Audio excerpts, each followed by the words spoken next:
What is your name and what office are you running for? My name is John Morgan and I'm running for City Councillor in Ward Ipiihkoohkanipiaohtsi. Why are you running? So I've been a city worker for the last 18 years. I've worked for Edmonton Transit, started off as a bus driver and worked my way through the system. I've been serving my community as community league president. I've been coaching a lot of soccer. I've been a lot on boards, and for me, a lot of the things that are coming down to me don't always necessarily reflect my reality. And I think what's been missing in that respect has just been the specifics. So a lot of great ideas, a lot of big ideas, a lot of great policymakers at the top. But for me, it's been the specifics that have been missing. What was your most recent job, or is? So currently I work as an LRT control superintendent, so supervising the movement of the trains on our LRT system, Capital and Metro lines. If you are elected, what would be your first priority to fix? Well, the big one for me, right now I live in Heritage Valley. I live in Rutherford, the community of Rutherford, southwest Edmonton, south of Henday. The big one is infrastructure down there, and I think we've not been very proactive in our builds.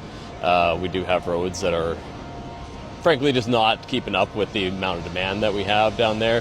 We need transit down there as well. I'm hearing lots and lots of concerns in Paisley, communities of Paisley and Chappelle, Graydon Hill about lack of transit access as well. And so I'd like to see some solutions around transportation in general down there, but infrastructure to meet the demand. How would you balance fiscal responsibility?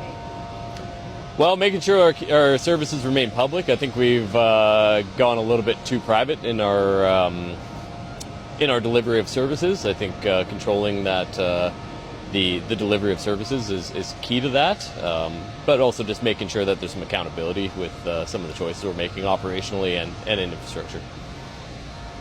Construction and long timelines are frustrating Edmontonians. What would you change, if anything, about how Edmonton plans and delivers these projects?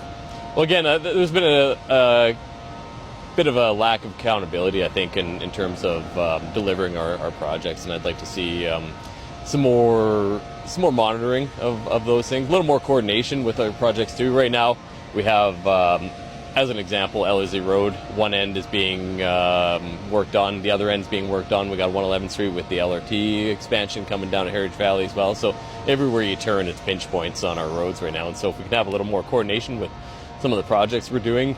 Also, we just had resodding done on Ellerslie Road as well.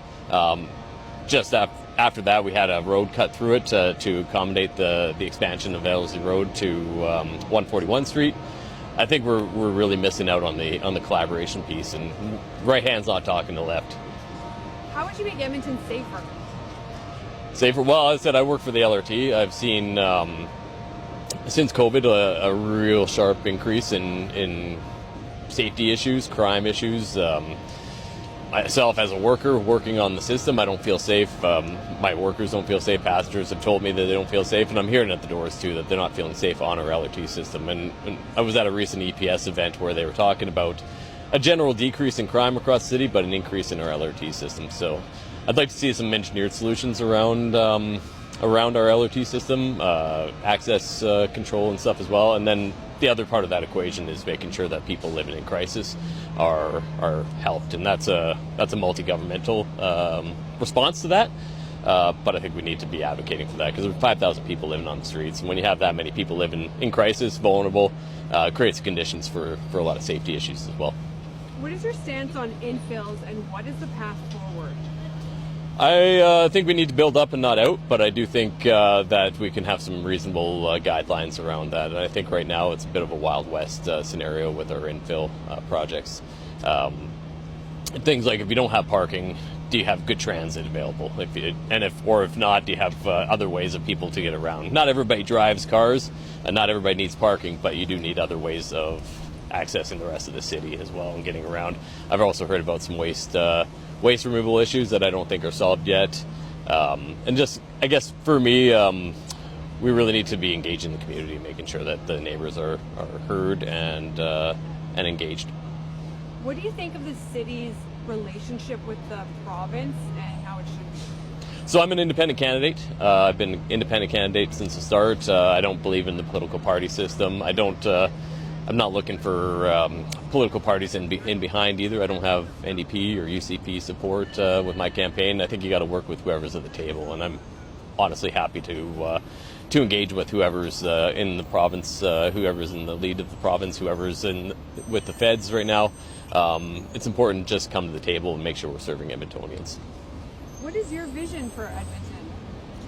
Vision for Edmonton is a safe, inclusive city, and one that has good, strong public services, and then we're all kind of going the same way towards helping to serve. If you are elected, what would be one thing you want people to remember you accomplished at the end of your term? Again, I'll go back to the infrastructure piece, and that's what I've been hearing since the start of this campaign, is making sure that people can move freely across the ward, across the city as well, and safely.